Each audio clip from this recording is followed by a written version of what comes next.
the executioner, we do need to get those hinges back or the show will come to an abrupt stop.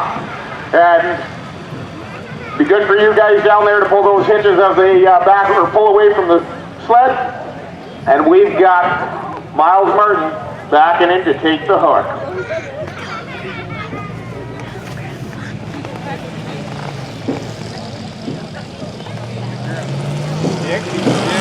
Miles Martin turning on that old Ford. 341 feet to beat.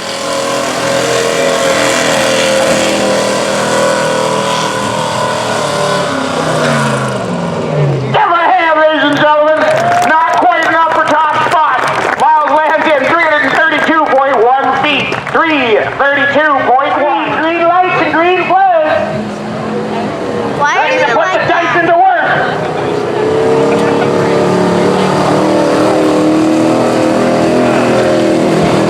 Pretty good.